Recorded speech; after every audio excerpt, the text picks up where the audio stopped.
Jacques avait souhaité que, d'une certaine façon, je rende témoignage d'une expérience qui est au confluent d'un engagement public et d'une vie professionnelle traversée par, non pas le problème, mais la problématique de la langue corse. Alors autant dire d'abord que c'est un exercice déontologique un peu complexe pour moi, puisque j'ai pour habitude de dresser, sinon des barricades, en tout cas des parois assez peu poreuses entre mon engagement public et ma vie professionnelle, puisque Jacques l'a rappelé, je suis proviseur de lycée et donc d'un établissement où la laïcité et la neutralité doivent prévaloir sur tout le reste.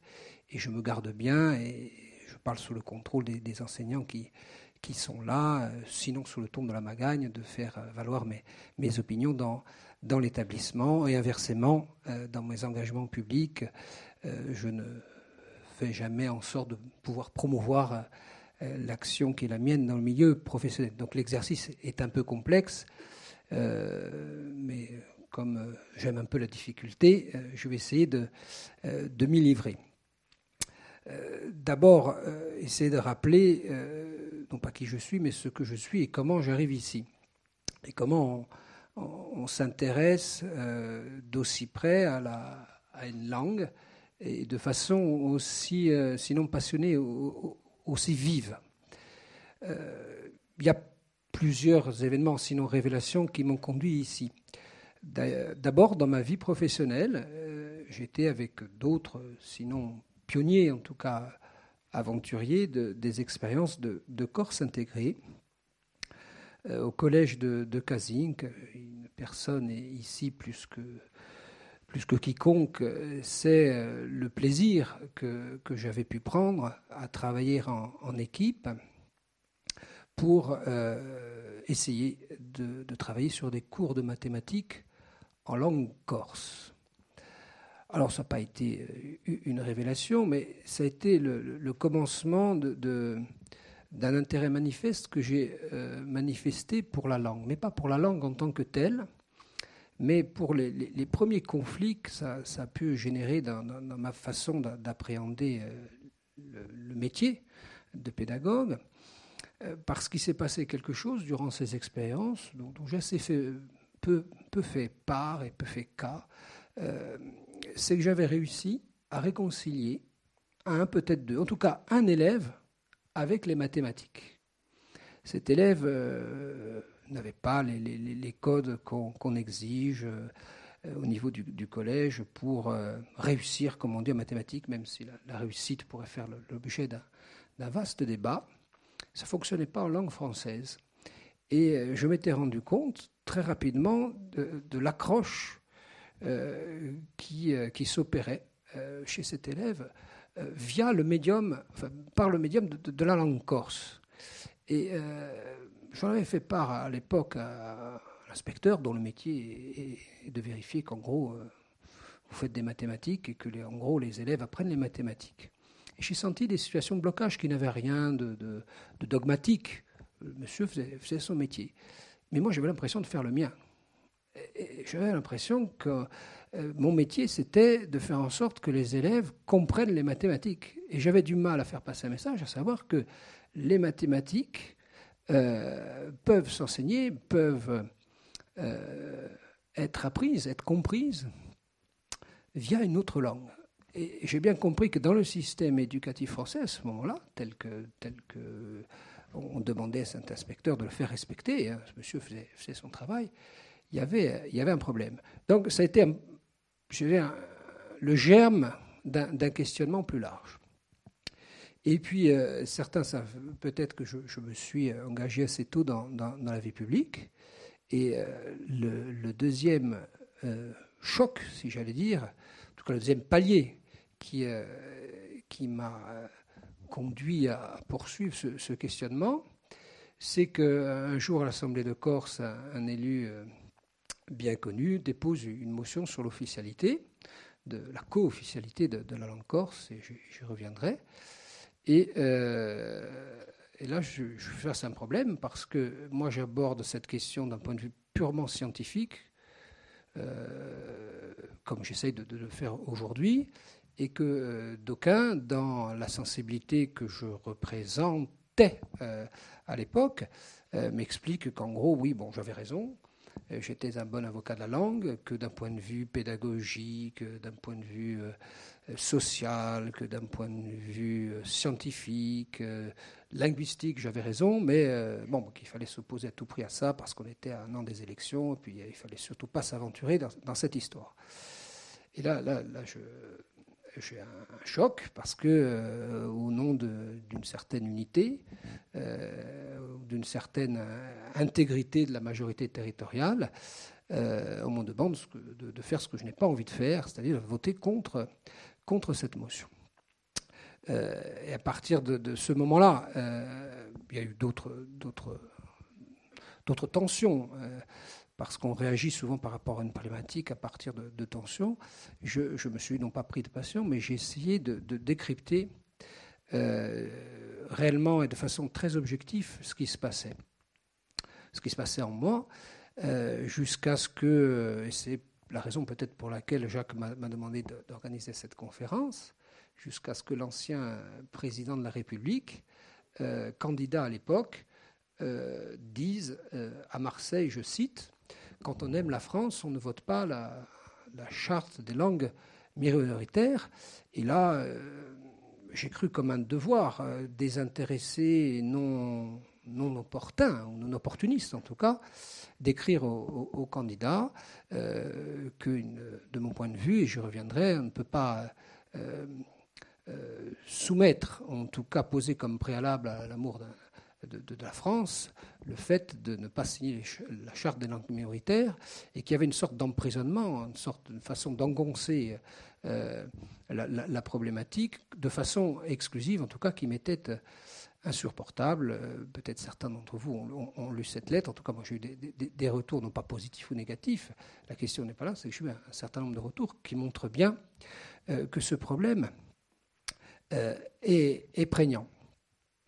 Et c'est peut-être par là que je voulais commencer, parce qu'il y a une double tension qui s'exerce à la fois dans mon métier et puis dans ce qui est ma passion d'homme engagé dans la vie publique, considère qu'à la fois de façon historique et de façon politique au sens large du terme, ce problème est réellement mal posé. Il est mal posé parce qu'on oublie que, et c'est ce que j'écrivais dans le courrier à l'ancien président de la République, on a affaire à quelque chose, et je l'écris, je dis c'est consubstantiel de ce que je suis au sens, je vais presque dire, vital du terme.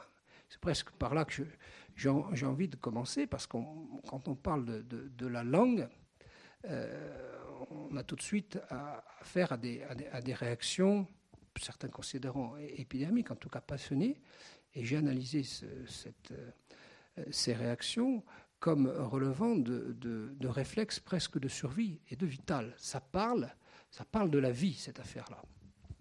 Et il y a d'ailleurs, du reste, si j'ai bonne mémoire, une expérience célèbre, je crois que c'est au XIIIe siècle, l'empereur Frédéric II, qui se demandait, c'était un polyglotte, il parlait à peu près toutes les langues de l'époque, et sa véritable interrogation était de savoir quelle était la langue originelle.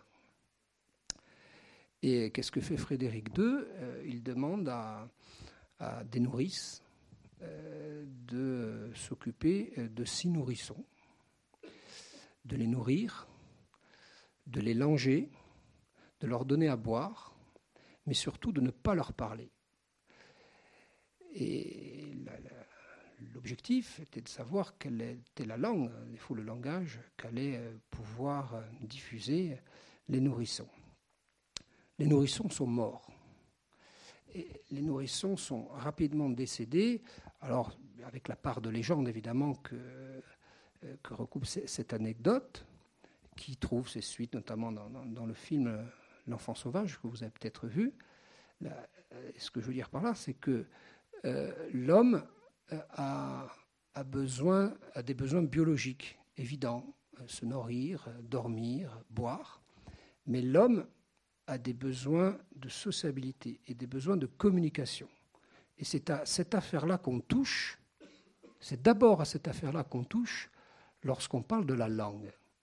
Et si la langue corse suscite, malgré en nombre, et toute proportion gardée, l'importance que peut représenter après tout ce qui n'est jamais qu'une partie d'un patrimoine immatériel, en tout cas considéré comme tel, c'est parce que ça touche à la vie. En tout cas, c'est comme ça que je l'ai analysé.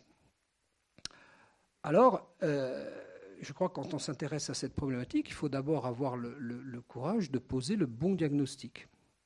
Et pour poser le bon diagnostic, il faut d'abord ne pas avoir peur des experts, dont c'est le métier, même si on dit aujourd'hui qu'en politique, il faut beaucoup se méfier des experts. Il faut aussi s'appuyer sur eux.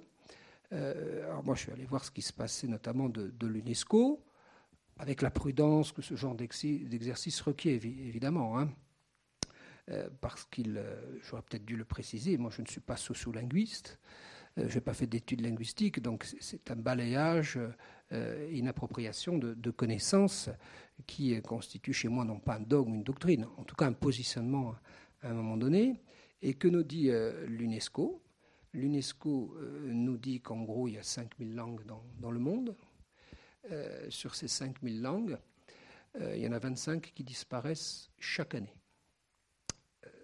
Pour vous fixer les esprits, il y a une langue qui disparaît tous les 15 jours. Vous voyez, vous êtes venu à une conférence la semaine dernière. Quand vous reviendrez la semaine prochaine à la prochaine conférence, il y a une langue qui disparaît.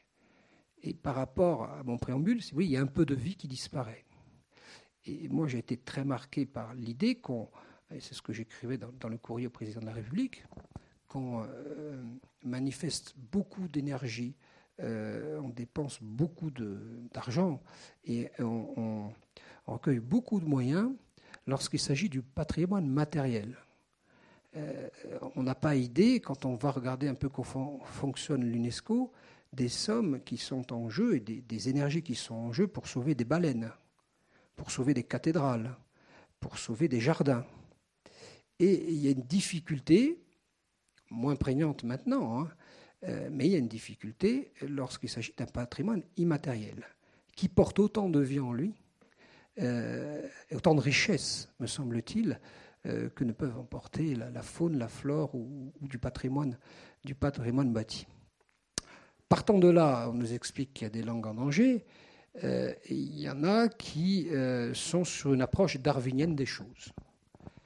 Darwin qui, en gros, nous explique que les langues, de mémoire, doivent mourir comme les civilisations, comme les espèces. Et je cite de mémoire, « Le gouffre de l'histoire est assez grand pour les accueillir toutes. » Et je peut-être conclurai mon propos là-dessus.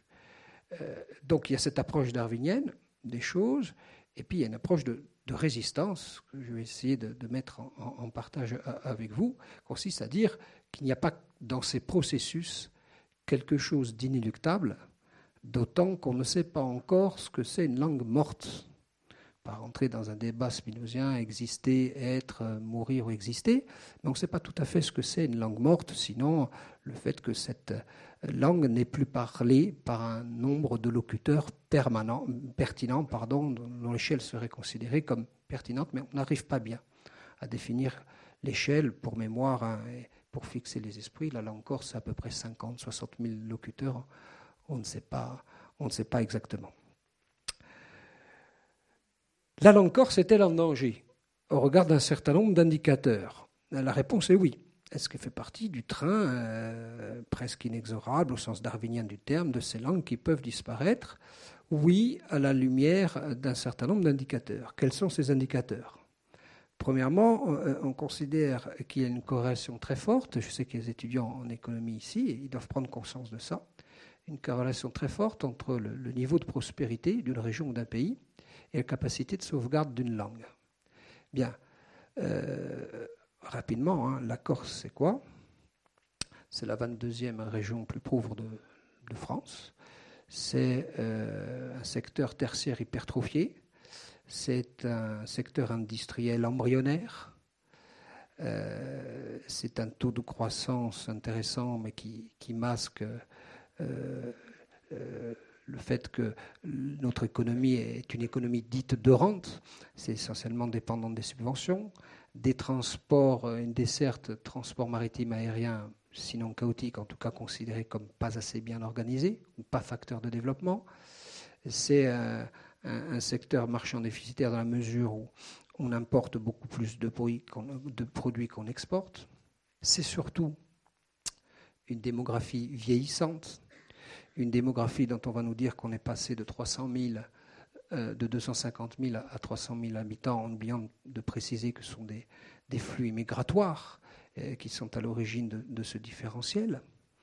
Et donc, si on essaie de corréler la capacité de sauvegarde de notre langue avec la situation économique, on a là un premier problème. Deuxième problème, c'est pardon d'employer des termes un peu techniques, sur lesquels d'ailleurs je m'aventure un peu, parce que je vous ai expliqué que je n'étais pas linguiste, la situation dite glottophagique du français par rapport au corse. Alors c'est quoi cette histoire ? J'ai essayé d'employer des termes simples pour qu'on comprenne. Hein. C'est ce qu'on appelle la situation diglossique d'une langue dite dominée à une langue par rapport à une langue dite dominante.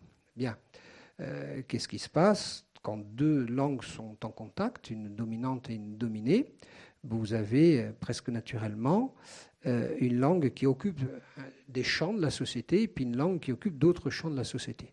Bon, qu'est-ce qui se passe de façon très visible, hein, très prégnante, chacun le comprendra, et des experts viennent confirmer cet état de fait. Vous avez la langue française dominante qui occupe les champs dits du prestige, qui occupe les champs de la science, et qui occupe les champs de la culture, qui occupe le champ de l'administration, le champ du commerce. La lingua di Ubane. Et puis vous avez la lingua di Ugur, et à ce moment-là, c'est la langue dominée qui en gros fait ce qu'elle a à faire pour parler des sentiments, non pas des choses moins nobles, mais de ces codes qui ne régissent pas la vie en société, mais qui régissent plutôt la vie privée. Pardon d'être caricatural, mais c'est un peu pour fixer les esprits. Et dans cette situation, vous avez un phénomène dit de glottophagie, à savoir qu'il y a une courroie d'entraînement qui fait que la langue dominante finit par occuper, y compris le champ restreint à la langue dominée.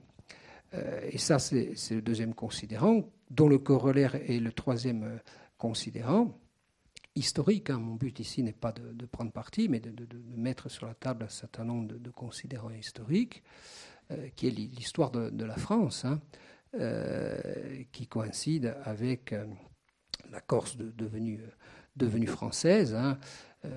On est en 1769, il ne se passe pas 30 années sans que l'abbé Grégoire, hein, qui était un ecclésiastique, à qui on avait demandé de rédiger un rapport sur la difficulté que trouvait la Convention à l'époque, issue de la Révolution, par rapport au nombre de locuteurs français. Parce que la Révolution avait passé par là, mais les gens se sont rendus compte assez rapidement qu'on ne parlait pas français sur ce territoire. Et je cite pour mémoire l'intitulé du rapport qui en dit plus long que toute forme de commentaire. Le rapport était suivant, je cite, « sur les moyens et la nécessité d'anéantir les patois et d'universaliser l'usage de la langue française ». Donc le cap est donné dès la Révolution, coïncide peu ou prou avec la Corse devenue française. Le cap est donné, il s'agit de favoriser, en tout cas de catalyser, de mettre en branle une énorme machine linguistique en branle pour franciser les esprits et créer les conditions pour que la langue soit un des attributs naturels de l'unité du pays à l'époque de la République plus tard. On part de là, on part en gros de la Convention, on parle de l'après-révolution. Tout ce qu'on vit aujourd'hui part de là. Je vous ai parlé des crispations sur la charte des langues minoritaires. Il suffit d'observer les rictus du ministre intérieur qui était interviewé l'autre soir sur ce sujet. On sent qu'il y a une crispation presque physique sur ces sujets qui est permanente. Je pourrais vous en dire long sur les atermoiements du Parlement lorsqu'il s'est agi d'introduire dans la Constitution un article qui ébauchait le commencement d'amorce, d'ébauche, de soupçons de reconnaissance juridique des langues dites minoritaires. Vous devez savoir, et c'est un état de fait, que par rapport à la signature, la ratification de la charte, tous les grands pays européens, de l'Allemagne au Royaume-Uni en passant par l'Espagne, l'Italie, ont ratifié, si on signe cette charte, et que la France, qui ne l'a pas encore ratifiée, joue dans la même cour que l'Azerbaïdjan, la Moldavie et l'Ouzbékistan, pays dont on ne peut pas dire qu'ils aient rayonné au temps des Lumières. Voilà. Bon, on a un véritable problème de crispation sur ce sujet.